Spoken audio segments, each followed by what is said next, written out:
One evening, as Marlowe lies on the deck of his wrecked steamer, the manager and his uncle appear within earshot and discuss Kurtz. The manager complains that Kurtz has come to the Congo with plans to turn the stations into beacons of civilization and moral improvement, and that Kurtz wants to take over the manager's position. He recalls that about a year earlier Kurtz sent down a huge load of ivory of the highest quality by canoe with his clerk, but that Kurtz himself had turned back to his station after coming 300 miles down the river.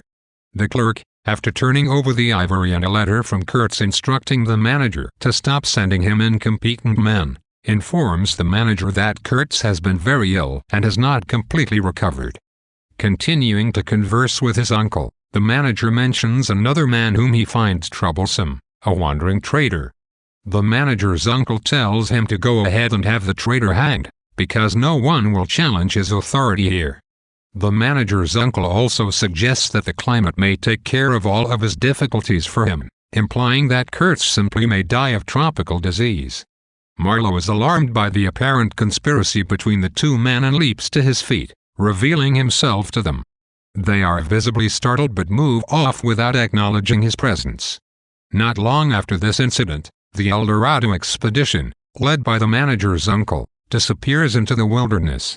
Much later, the cryptic message arrives that all the expedition's donkeys have died. By that time, the repairs on Marlowe's steamer are nearly complete, and Marlowe is preparing to leave on the 2-month trip up the river to Kurtz, along with the manager and several pilgrims. The river is treacherous and the trip is difficult. The ship proceeds only with the help of a crew of natives the Europeans call cannibals, who actually prove to be quite reasonable people. The men aboard the ship hear drums at night along the riverbanks and occasionally catch glimpses of native settlements during the day, but they can only guess at what lies further inland. Marlowe feels a sense of kinship between himself and the savages along the riverbanks, but his work in keeping the ship afloat and steaming keeps him safely occupied and prevents him from brooding too much. Marlowe's work ethic and professional skills are contrasted throughout this section with the incompetence and laziness of the company's employees. Working to repair his ship and then piloting it up the river provides a much-needed distraction for Marlowe, preventing him from brooding upon the folly of his fellow Europeans and the savagery of the natives. To Marlowe's mind, work represents the fulfillment of a contract between two independent human beings. Repairing the steamer and then piloting it, he convinces himself, has little to do with the exploitation and horror he sees all around him. Nevertheless, Marlowe is continually forced to interpret the surrounding world. The description of his journey upriver is strange and disturbing. Marlowe describes the trip as a journey back in time, to a prehistoric Earth. This remark reflects the European inclination to view colonized peoples as primitive, further back on the evolutionary scale than Europeans, and it recalls Marlowe's comment at the beginning of his narrative about England's own past. What disturbs Marlowe most about the native peoples he sees along the river, in his words, is this suspicion of their not being inhuman. In some deep way these savages are like Europeans, perhaps just like the English were when Britain was colonized by Rome.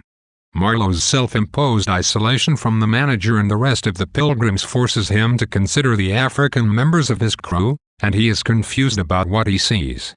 He wonders, for example, how his native fireman, the crewman who keeps the boiler going, is any different from a poorly educated, ignorant European doing the same job.